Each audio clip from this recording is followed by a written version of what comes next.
incarnée, je suis très heureuse de vous retrouver pour ce nouveau partage. Je vous souhaite bienvenue sur ma chaîne et dans l'univers. Je suis Florence Maitika et je vous fais des partages d'expériences, des partages de compréhension, des partages de prise de conscience et de messages que je connecte et que je vous transmets depuis le cœur. Alors, il est évident que tout ce que je vous le partage vraiment dans un élan solidaire, voilà, dans un élan fraternel, parce que j'aspire à cette vie-là, cette vie de fraternité avec tout le vivant, et que j'aime assez cette dynamique, cette énergie de se partager les uns les autres ce qu'on a pu comprendre. En aucun cas, ça ne signifie qu'on impose sa vérité ou qu'on veuille imposer sa vérité. C'est juste être dans ce partage de ce qu'on a pu conscientiser. Et puis voilà, de le proposer à d'autres que ça peut peut-être éclairer, ou que ça peut accompagner, ça peut soutenir, ou en tout cas, le fait qu'il y ait une entrée en résonance, ça amène sur une piste qui permette d'avancer. En fait, le partage que je vais vous faire aujourd'hui, il fait suite à la guidance que j'ai faite aujourd'hui sur les énergies de la pleine lune. Alors nous sommes le dimanche 28 janvier, et j'ai fait les énergies, la guidance à choix pour les énergies de la pleine lune du 25 janvier. Oui, c'était le 25. Et je vous fais un partage le 28, tout est ok. Et ce matin, j'ai pris conscience qu'en fait, c'est une pleine lune en Lion, et que le Lion est gouverné par le soleil. Et c'est extraordinaire parce que je fais la guidance aujourd'hui, et il se trouve que le dimanche, vous savez que chaque jour, enfin vous savez ou pas d'ailleurs, mais chaque jour de la semaine porte son nom parce qu'il est en lien avec une planète. Donc le lundi c'est la Lune, le mardi c'est Mars, le mercredi c'est Mercure, le jeudi c'est Jupiter, le vendredi c'est Vénus, le samedi c'est Saturne, et le dimanche, pourquoi le dimanche ? Eh bien le dimanche c'est le jour du soleil. Pourquoi ? Parce que en fait c'est le jour du Seigneur. C'est le jour, mais le Seigneur, pas le Seigneur comme on l'entend dans le courant religieux, c'est le Seigneur, le Dieu, le divin en soi. Et si vous prenez la racine, Dieu et dimanche, c'est la même, DI. Donc le dimanche, c'est le jour où on honore le divin en soi. Ce qui est intéressant, c'est ce que j'expliquais en début de guidance, j'ai souhaité reprendre ça parce que je trouve que ça porte vraiment une énergie particulière, et que ça peut avoir un impact quand on en a conscience, ça peut avoir un impact sur nos vies, un impact favorable. Je le souhaite, c'est comme ça que je le vois. Ce que j'expliquais donc, c'est que dans le calendrier romain, le dimanche était le premier jour de la semaine. C'est pas le lundi le premier jour de la semaine, c'est le dimanche. Et pour nous, c'est le dernier jour de la semaine. Donc vous voyez symboliquement ce que ça veut dire. Ça veut dire que il se passe tous les jours, et que le dernier jour de la semaine, c'est celui qu'on réserve au divin. Ça veut dire que ici, sur Terre, dans cette densité terrestre, enfin en tout cas nous mettons le divin en dernière position. Nous le reléguons au dernier rang, alors que les Romains le mettaient en pole position, en première position. Mais vous voyez comme ça change tout. Et les Romains étaient très logiques en fait, parce que tout commence avec le divin, toute création commence avec le divin. Donc comment nous pouvons nous créer, comment pouvons-nous impulser si nous reléguons le divin au dernier plan ? Si le divin, c'est le dernier jour de la semaine. Voyez ? Donc, et encore une fois, je ne vous parle pas du Dieu au sens de la religion, le courant religieux. Moi, quand je vous parle de religion, je vous parle encore une fois du latin religere, d'avoir relire, avoir une seconde lecture, une autre lecture, une lecture plus subtile, et de comment on relit aussi. Donc, à partir du moment, effectivement, où on décide que le dimanche devient le dernier jour de la semaine, et que donc le divin en nous n'a pas sa place, comment voulez-vous ? Enfin, je veux dire, à un moment donné, c'est juste pas possible. Donc ici, c'est vraiment d'avoir peut-être à l'esprit de remettre, en tout cas dans son, oui, dans son énergie, se dire que finalement, je peux décider que le dimanche est mon premier jour de la semaine et non pas le dernier jour de la semaine. Donc, je peux me dire que, vu que le dimanche est le premier jour de la semaine et que donc c'est le divin, hein, ça incarne l'énergie du divin en soi, ça incarne l'énergie du Dieu, mais encore une fois, pas ce Dieu extérieur que l'on va prier, que l'on va supplier, que l'on va invoquer, mais ce divin en soi. Si je décide que le dimanche est le premier jour de la semaine, ça change tout. Ça veut dire que je reprends mon pouvoir, j'ai conscience que ce jour-là, en fait, il est essentiel, il est précieux, il est essentiel, et je ne vois plus le lundi de la même façon. C'est-à-dire que le divin, je connecte mon divin, ce qui me permet le lundi d'être en introspection et le mardi de pouvoir être dans l'action, parce que Mars c'est ça, le mardi de pouvoir être dans l'action, le mercredi d'être dans la communication, le jeudi avec Jupiter, je sais plus ce que c'est, je crois que c'est je vais le regarder, ne quittez pas, ne quittez pas. Me revoilou, Jupiter, prospérité, affaires. Autorité, loi, ordre établi. Donc on voit qu'il y a quelque chose ici par rapport à une dynamique de faire ce qui est juste. Hein.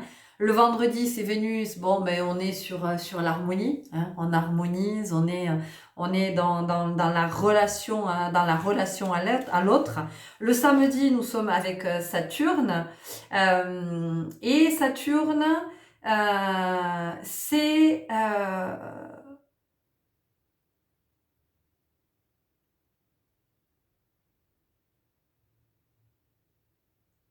quelque chose qui c'est une énergie qui est plutôt stagnante, hein, voyez? Donc ça va bien avec le samedi. Et nous, qu'est-ce qu'on fait le week-end? On s'excite. On part dans tous les sens. Donc vous voyez, on n'est pas raccord, on n'est pas du tout raccord avec l'énergie de chaque jour. Donc ici, c'est comment je prends conscience que si effectivement je décide que le dimanche, je prends vraiment conscience, hein, je suis dans cet état d'esprit de me dire le dimanche, c'est le jour du divin en moi, c'est le jour où je crée. C'est qu'est-ce que je choisis de créer? Qu'est-ce que je choisis de créer? Parce que vous rendrez compte que, en fait, en soi, nous avons deux pouvoirs. Nous avons le pouvoir créateur et le pouvoir destructeur. Donc, le pouvoir de la création, c'est vraiment celui du divin, du Dieu qui est en nous. Le pouvoir destructeur, c'est tout ce qui est l'auto-sabotage, hein, l'autodestruction. Et ça va chercher plutôt du côté des blessures et du côté de la douleur. Donc, à un moment donné, quand nous souhaitons quelque chose, c'est se demander d'où ça vient. Est-ce que c'est ma part divine ou est-ce que c'est ma part blessée? Alors, je vais un peu bouger ça parce que j'ai le truc, le reflet là, en plein dans les binocles. Je sais pas mieux. Est-ce que c'est mieux comme ça? Peut-être. Donc, c'est de se poser la question de qu'est-ce que je souhaite créer? Est-ce que je souhaite créer quelque chose de pérenne, quelque chose qui soit serein, qui ne soit pas dans la douleur? Vous voyez, on a quelque chose comme ça. Donc, ça me semblait intéressant de vous le partager. Alors, vous pouvez dire, oui, mais alors on dit que quand Dieu a créé le monde, eh bien, il a mis 6 jours pour tout créer, et le 7e jour, il s'est reposé. Le dimanche, mais qui a dit que c'était le dimanche? Enfin, vous voyez ce que je veux dire? Donc c'est intéressant d'aller chercher à la racine, d'aller chercher plus loin, parce que effectivement, on se rend compte que on a encore une fois, on est parti dans la dérive et on a perdu cette connexion au cycle. Alors on a perdu la connexion au cycle des saisons, au cycle du jour et de la nuit. Nous avons perdu la connexion au cycle de la vie. Et y compris à ces cycles du calendrier, de ces énergies, les énergies calendaires. Donc effectivement, on est resté sur l'équinoxe de printemps, d'été, sur sur l'équinoxe de printemps et d'automne et sur le solstice d'été et d'hiver. Mais même là, ça n'a pas la même signification pour nous. Et je crois que c'est fondamental vraiment de retrouver cette énergie du cycle, de retrouver cette vivance-là. Et je suis très heureuse parce que hier, je me suis acheté un livre, j'avais dit que je n'en achetais plus. Pour ceux et celles qui ont lu mon post sur sur Facebook. Je rigole parce qu'en fait, je suis partie chercher mes lunettes, mes nouvelles lunettes de vue que je ne mets pas d'ailleurs. Et en partant de chez moi, je me revois en train de faire mes essais de chaussures et je partais à pied. Et je me suis dit, et je passe devant une librairie. Et je me suis dit, tu n'achètes plus de livres. Tant que tu n'as pas lu tous ceux qui sont en attente, parce que j'en ai une pile en attente, je vous explique même pas. Et du coup, je me suis dit, tant que je n'ai pas lu tous ces livres qui sont en attente, je n'en achète plus. Mais vraiment, je me suis dit ça, j'étais convaincue. Et donc, je vais effectivement chercher mes lunettes, je passe faire des bisous à une amie, je rentre, je passe devant la librairie, que je n'avais pas regardée en passant la première fois. Et là, je regarde, mais vraiment, mais très sûre de moi, puisque j'ai dit que de toute façon, je n'achèterai plus de livres. Et je vois un livre dans la vitrine, je dis, oh tiens, je vais rentrer regarder, je vais voir, comme ça. Et puis donc, je demande à le regarder, je le regarde, et je suis repartie avec... les rythmes du vivant, et vraiment je nous sens appelés à retrouver ces connexions, à retrouver ces rythmes, à retrouver le rythme des peuples des premières nations, parce que ce sont les peuples les plus proches de la création du monde, ce sont les peuples les plus proches des étoiles, hein, ce sont les peuples les plus proches de la sagesse. Donc, qu'est-ce qui fait qu'à un moment donné, on a perdu cette richesse qu'ils avaient, hein, d'observer tous ces rythmes, quand les femmes étaient dans leur lune rouge, elles étaient dans une moon lodge, c'est-à-dire qu'elles étaient dans la tente rouge, une tente, un tipi, qui était réservé aux femmes qui avaient leurs règles. Et donc, elles se retrouvaient à l'intérieur du tipi. Elles étaient assises à même le sol. Elles laissaient vraiment le sang de leur utérus, mais revenir à la terre-mère, nourrir la terre-mère. Et pendant ce temps, en fait, elles étaient exemptes de tout ce qu'il y avait à faire dans la tribu. C'est-à-dire qu'on leur ramenait à boire, on leur ramenait à manger. Leurs enfants étaient pris en charge par le reste de la tribu. Elles n'avaient aucune tâche à effectuer si ce n'était être dans leur intuition, être connectées à leur sentir. Et dans cette connexion, c'était de recevoir des messages qu'elles allaient transmettre ensuite à la tribu, parce que c'était des messages qui permettaient d'être très en lien avec la nature et de savoir quand est-ce que on allait lever le camp pour migrer, parce que l'hiver arrivait et qu'on allait établir le campement ailleurs en fonction effectivement aussi de où se trouvait le gibier, où se trouvait la nourriture. Donc vous voyez, et je sens que vraiment on est de plus en plus invité à retrouver ces états-là, à retrouver cette connexion, ce respect, vraiment à être dans cette belle énergie du respect de la terre, et non plus de la piétiner, de puiser en elle, de l'épuiser, et juste de nous dire que nous sommes de passage, qu'elle est notre hôte, hein, elle est notre hôtesse, mais dans le sens de elle n'est pas à notre disposition. Elle nous accueille à bras ouverts, elle nous accueille généreusement, elle nous donne ce dont nous avons besoin, elle nous donne ce dont nous avons besoin, elle nous donne l'eau, elle nous donne de quoi nous alimenter, et nous, qu'est-ce que nous faisons en retour pour la remercier? Vous voyez?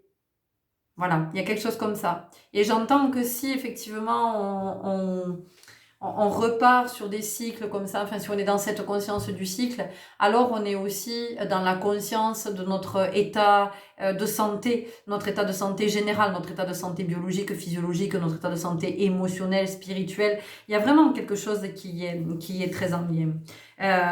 Donc voilà, aujourd'hui j'avais envie de vous partager ça avec cette histoire du dimanche qui s'est invitée ce matin.